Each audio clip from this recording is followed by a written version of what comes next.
కేంద్ర పార్లమెంటరీ వ్యవహారాల శాఖ మంత్రి అనంతకుమార్ అనారోగ్య కారణాలతో కన్నుమూశారు. 59 ఏళ్ల అనంతకుమార్ కర్ణాటకలోని బెంగళూరు దక్షిణ నియోజకవర్గానికి ప్రాతినిధ్యం వహిస్తున్నారు. కొన్ని రోజుల నుంచి ఊపిరితిత్తులకు సంబంధించిన సమస్యతో ఆయన బాధపడుతున్నారు. ఇదే వ్యాధితో కొన్నాళ్ల క్రితం లండన్లో చికిత్స తీసుకున్న ఆయన అక్కడి నుంచి అమెరికాలోని న్యూయార్క్ వెళ్లి చికిత్స తీసుకున్నారు. గత అక్టోబర్ 21న బెంగళూరు వచ్చి శ్రీ శంకర క్యాన్సర్ ఆసుపత్రిలో చేరారు. అక్కడే చికిత్స పొందుతూ ఈ తెల్లవారుజామున 2 గంటలకు తుదిశ్వాస విడిచారు. 1959 జూలై 22న జన్మించిన ఆయన ఆర్ఎస్ఎస్, ఏబీవీపీల్లో పనిచేసి భారతీయ జనతా పార్టీ ద్వారా రాజకీయ రంగ ప్రవేశం చేశారు. 1996 నుంచి బెంగళూరు దక్షిణ నియోజకవర్గం నుంచి ఆయన ప్రాతినిధ్యం వహిస్తున్నారు. 6 సార్లు ఎంపీ అయిన ఆయన 2014 మే నుంచి కేంద్ర రసాయనాలు ఎరువుల శాఖ మంత్రిగా పనిచేస్తున్నారు. 2016 జూలై నుంచి పార్లమెంటరీ వ్యవహారాల శాఖ మంత్రిగా విధులు నిర్వర్తిస్తున్నారు. వాజ్పేయి హయాంలో పౌర విమానయాన మంత్రిగాను అనంత్ కుమార్ పనిచేశారు. ఎన్డీఏలో పర్యాటక, క్రీడా, యువజన వ్యవహారాల శాఖ, పట్టణాభివృద్ధి శాఖల మంత్రిగాను ఆయన పనిచేశారు.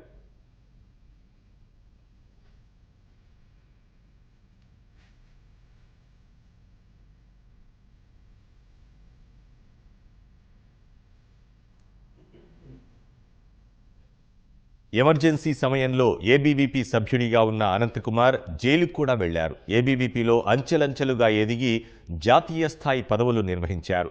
2003లో కర్ణాటక భాజపా శాఖ అధ్యక్షుడిగా కూడా అనంతకుమార్ పనిచేశారు. ఆయన నేతృత్వంలోనే భాజపా 2004 ఎన్నికల్లో కర్ణాటక అసెంబ్లీలో అతిపెద్ద పార్టీగా అవతరించింది. అత్యధిక ఎంపీ స్థానాలు కూడా కైవసం చేసుకుంది. భాజపా జాతీయ కార్యదర్శిగా మధ్యప్రదేశ్, బీహార్, ఛత్తీస్గఢ్లో పార్టీ నిర్మాణానికి అనంతకుమార్ విశేష కృషి చేశారు.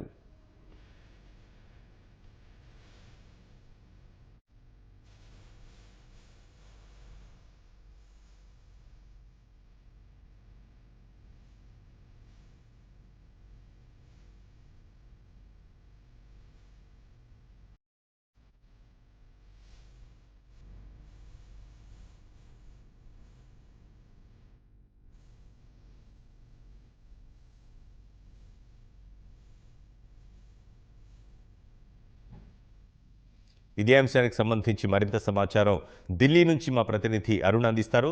అరుణ్, చెప్పండి, ప్రధాని Narendra Modi Bengaluru వెళ్లనున్నారా?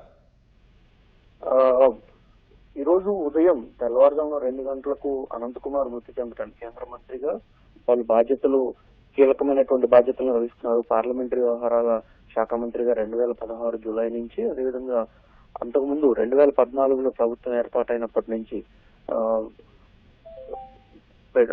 Fertilisers and chemicals మంత్రిగా కొనసాగుతున్నారు. ఆయన మృతి చాలా తీరని లోటని, పార్టీ చాలా కీలకమైనటువంటి వ్యక్తిని, కీలక బాధ్యతలు నిర్వహిస్తున్నటువంటి వ్యక్తిని కోల్పోవటం తీరని లోటుగా ప్రధాని నరేంద్ర మోడీ పేర్కొన్నారు. ఆయన ఈ రోజు ప్రస్తుతం ఢిల్లీలో ఉన్నప్పటికీ ఆయన బెంగళూరు వెళ్ళడానికి సన్నాహకంగానే ఉన్నట్లుగానే ప్రధాని కార్యాలయ వర్గాలు పేర్కొంటున్నాయి. అనంతకుమార్ ని ప్రస్తుతం ఫెర్టిలైజర్స్ అండ్ కెమికల్స్ మంత్రిగా కొనసాగుతున్న తరుణంలోనే పార్లమెంటరీ వ్యవహారాల బాధ్యుడిగా కూడా కొనసాగించాలని చెప్పి ప్రధానినే స్వయంగా కీలకమైనటువంటి నిర్ణయం తీసుకున్నారు. కేంద్ర మంత్రిగా వెంకయ్య నాయుడు ఉన్న కాలంలో ఆయనని కీలకమైనటువంటి బాధ్యతల్లోకి పంపుతున్న తరుణంలో మరొకరిని ఆ బాధ్యతల్లోకి తీసుకురావాలనేటువంటి యోచనతోటి ప్రధానంగా చూసుకుంటే దక్షిణాది ప్రాంతానికి చెందినటువంటి వ్యక్తిని వెంకయ్య నాయుడు చేసినటువంటి బాధ్యతల్లోకి తీసుకురావాలనేటువంటి దృక్పథంతో ఆయన అనంతకుమార్ ని పార్లమెంటరీ వ్యవహారాల మంత్రిగా తీసుకురావడం జరిగింది. దానికి అనుగుణంగానే ఆయనతోటి ప్రధాని నరేంద్ర మోడీ తోటి అనంతకుమార్ కు చాలా వ్యక్తిగతమైనటువంటి సాన్నిహిత్యం కూడా ఉన్నట్లుగానే పార్టీ వర్గాలు పేర్కొన్నాయి. ప్రధాని నరేంద్ర మోడీ పార్టీ ప్రధాన కార్యదర్శిగా, జాతీయ ప్రధాన కార్యదర్శిగా కొనసాగిన కాలంలో అనంతకుమార్ కు చాలా సన్నిహితంగా ఉండేవారని, కొంతకాలం పాటు అనంతకుమారు అదేవిధంగా నరేంద్ర మోడీ ఇద్దరు కలిసే పలు రాష్ట్రాలకు బాధ్యులుగా కూడా పనిచేసినట్లుగానే పార్టీ వర్గాలు వెల్లడించాయి. దీనికి అనుగుణంగా చూసుకుంటే ప్రధాని నరేంద్ర మోడీ అనంతకుమార్ నివాసానికి స్వయంగా వెళ్లి ఆయనకు నివాళులు అర్పించడానికి అవకాశం ఉన్నట్లుగానే తెలుపుతా ఉంది. ఆయన ఇప్పటికీ దానికి అనుగుణంగానే ప్రధాని కార్యాలయ వర్గాల ఏర్పాట్లన్నీ పూర్తి చేస్తున్నాయి. మరోవైపు రాష్ట్రపతి రామ్నాథ్ కోవింద్ కూడా అనంతకుమార్ మృతికి సంతాపం తెలియజేశారు. అయితే పార్టీ నేతలు ఏమంటున్నారు? ఆయనతో ఉన్న అనుబంధాన్ని ఎలా గుర్తు చేసుకుంటున్నారు? పార్టీ నేతలు దాదాపు అందరి నేతలతోటి, కేంద్ర మంత్రులందరితో కూడా ఆయనకి సన్నిహిత సంబంధాలు ఉన్నాయి. పార్టీకి సంబంధించి ప్రధానంగా పార్లమెంటు జరుగుతున్న సమయంలో, అదేవిధంగా పార్లమెంటు బయట 2 సందర్భాల్లో కూడా వెంకయ్య నాయుడు కేంద్ర మంత్రిగా ఉన్న కాలంలో ఏ విధంగా అయితే సమన్వయపరిచేవారు కేంద్ర మంత్రుల్ని, అదేవిధంగా కీలకమైనటువంటి విషయాలు సందర్భాల్లో, కీలకమైనటువంటి కేంద్ర ప్రభుత్వ నిర్ణయాలను తీసుకున్న సందర్భంలో ఏ విధంగా అయితే సమన్వయపరిచి ప్రతి ఒక్కరి అభిప్రాయం తీసుకోవటము, అదేవిధంగా పార్టీకి సంబంధించినటువంటి కార్యక్రమాల విషయంలో మంత్రులకు బాధ్యతలు అప్పగించే విషయం కానీ, వారితోటి సమన్వయపరుస్తూ వారిని ఆయా కార్యక్రమాలకు వెళ్ళటానికి ప్రోత్సహించే విషయంలో కానీ, అదే రీతిలో కేంద్ర ప్రభుత్వం కీలకమైనటువంటి నిర్ణయాల విషయంలో ఎవరు బయటకు వచ్చే సమాచారం ఇవ్వాలి, ఎవరు ఏ విధంగా మాట్లాడాలి అనేటువంటి విషయాల్లో ఆయన చాలా చొరవ చూపేవారు. ప్రతి ఒక్క కేంద్ర మంత్రి తోటి ఆయనకి సన్నిహిత సంబంధాలు ఉన్నాయి. ప్రతి కేంద్ర మంత్రి కూడా ఆయన ఛాంబర్కి పిలిపించుకోవటము, లేదా బిజీగా ఉన్నారు అంటే ఆయన స్వయంగా వెళ్లి వారితోటి సంప్రదింపులు జరిపి పార్లమెంట్ లో అనుసరించాల్సినటువంటి వ్యూహంపై చర్చించేవారు. ప్రధాని నరేంద్ర మోడీ, పార్టీ అధ్యక్షుడు అమిత్ షా, అదేవిధంగా హోంమంత్రి రాజ్నాథ్ సింగ్, ఆర్థిక మంత్రి అరుణ్ జైట్లీ, వీరందరితోటి కీలకమైనటువంటి సమావేశాల్లో అనంతకుమార్ పాల్పంచుకునేవారు. పార్లమెంట్ జరుగుతున్న సమయంలో ప్రతిరోజు పార్లమెంటు వ్యవహారాలకు సంబంధించి ఆ రోజు ఏ విధంగా వ్యవహరించాలనే దానిపైనే ప్రధానంగా దృష్టి పెట్టి సభ సజావుగా సాగేందుకు, అదేవిధంగా సభలో సానుకూల పరిస్థితులు నెలకొనేందుకు చాలా తీవ్రమైనటువంటి కృషి చేశారు. వెంకయ్య నాయుడు ఉపరాష్ట్రపతిగా వెళ్లిన తర్వాత ఆ స్థానాన్ని భర్తీ చేసేటువంటి బాధ్యతను కేంద్ర మంత్రిగా ఉన్నటువంటి అనంతకుమార్ కు ప్రధాని నరేంద్ర మోడీ ఇచ్చిన తర్వాత దానికి అనుగుణంగానే అందరి నేతలతోటి, అందరి సభలో ఉన్నటువంటి నేతలందరితోటి, అదేవిధంగా పార్టీకి సంబంధించినటువంటి ముఖ్యమైన నేతలతోటి, కేంద్ర మంత్రులతోటి, ఒకవేళ పార్లమెంట్ లో జరుగుతున్నటువంటి పరిణామాల దృష్ట్యా పార్లమెంట్ లో ఎప్పటికప్పుడు ఎటువంటి నిర్ణయం తీసుకోవాలనేటువంటి విషయాలపై కూడా ఆయన చాలా కీలకంగా వ్యవహరిస్తూ వచ్చారు. దానికి అనుగుణంగానే అందరి నేతలతోటి ఆయనకి చాలా దగ్గరి సంబంధాలు ఉన్నట్లుగానే చూసుకోవచ్చు.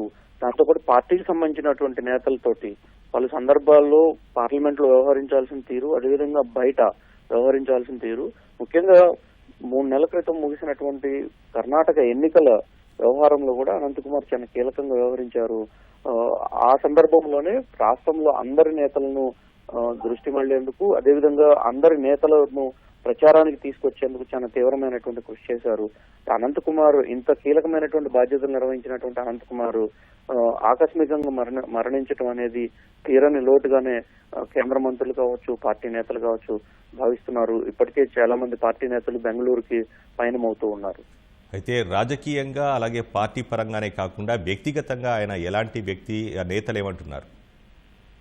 అనంతకుమార్ చాలా సౌమ్యంగా ఉంటాడనేది అందరికీ తెలిసినటువంటి విషయము. ఆయన కేంద్ర మంత్రిగా అంటే 2014లో నరేంద్ర మోడీ నేతృత్వంలో ఎన్డీఏ ప్రభుత్వం ఏర్పాటైన తర్వాత ఆయన కెమికల్స్ అండ్ ఫెర్టిలైజర్స్ సంబంధించినటువంటి మంత్రిగా బాధ్యతలు తీసుకున్నారు.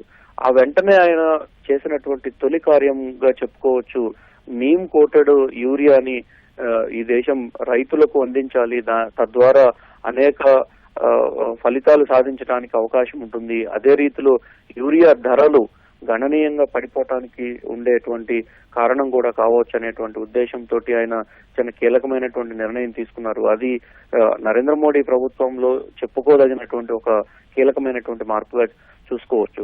అదే రీతిలో ఆంధ్రప్రదేశ్ లో ఏర్పాటైన మెడిటెక్ పార్క్ కు సంబంధించిన విషయంలో కూడా ఆయన చాలా వ్యక్తిగతంగా తీసుకొని కెమికల్ ఫెర్టిలైజర్ సంబంధించినటువంటి మంత్రిత్వ శాఖలో కావచ్చు, కెమికల్ మంత్రిత్వ శాఖలో కావచ్చు, దాంతో పాటుగా మెడిటెక్ పార్కులు ఏర్పాటు చేసేటువంటి పలు సంస్థలు, బెంగళూరుకు సంబంధించినటువంటి పలు సంస్థలు కూడా ఏర్పాటు కావడానికి కారణమయ్యారు. ఆయనతోటి మంత్రిగా, రాష్ట్రంలో ఆరోగ్య మంత్రిగా పనిచేసినటువంటి కామినేని శ్రీనివాస్ చాలా సన్నిహితంగా వ్యవహరించి మెడిటెక్ పార్క్ విషయంలో అటు వైద్య ఆరోగ్య శాఖ కావచ్చు, ఇటు పారిశ్రామిక శాఖలకు సంబంధించినటువంటి విషయాలు కావచ్చు, అన్ని అంశాలను ఒక కొలికి తీసుకొచ్చేందుకు ఆయన తీవ్రమైనటువంటి కృషి చేసినట్లుగానే తెలుస్తా ఉంది. తీవ్రమైనటువంటి కృషి చేశారు కూడా. ఆయన విషయంలో చూసుకుంటే వ్యక్తిగతంగా తన సిబ్బందితో సహా ప్రతి ఒక్కరిని చాలా గౌరవప్రదంగా చూసుకుంటారు. తన ఛాంబర్ కు వెళ్ళినా, తన ఇంటికి వెళ్ళినా భోజనం చేయకుండా, అంటే వెళ్ళిన సమయానికి అక్కడ ఉన్నటువంటి పరిస్థితి ప్రకారం చూసుకుంటే ఉదయం అల్పాహార విందు సమయంలో కానీ, మధ్యాహ్నం భోజనం సమయంలో కానీ, సాయంత్రం కానీ తన ఛాంబర్ కు వెళ్ళిన ఏ ఒక్కరిని కూడా ఒట్టి చేతులతోటి పంపించరు.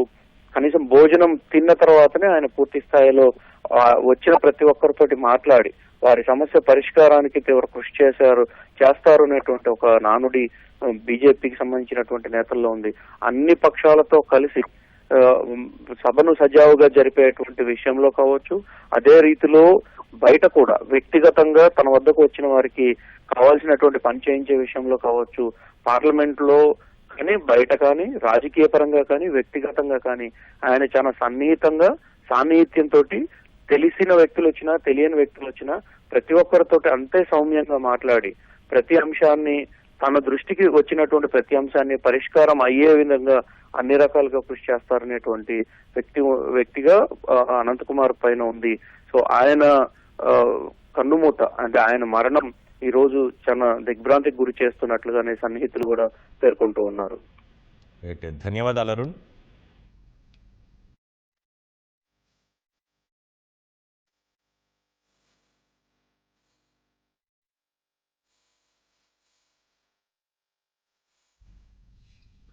కేంద్ర పార్లమెంటరీ వ్యవహారాల శాఖ మంత్రి అనంత్ కుమార్ అనారోగ్య కారణాలతో కన్నుమూశారు.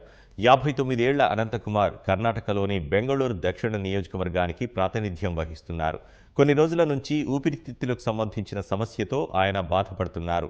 ఇదే వ్యాధితో కొన్నాళ్ల క్రితం లండన్లో చికిత్స తీసుకున్న ఆయన అక్కడి నుంచి అమెరికాలోని న్యూయార్క్కు వెళ్లి చికిత్స తీసుకున్నారు. గత అక్టోబర్ 21న బెంగళూరు వచ్చి శ్రీ శంకర క్యాన్సర్ ఆసుపత్రిలో చేరారు. అక్కడే చికిత్స పొందుతూ ఈ తెల్లవారుజామున 2 గంటలకు తుదిశ్వాస విడిచారు.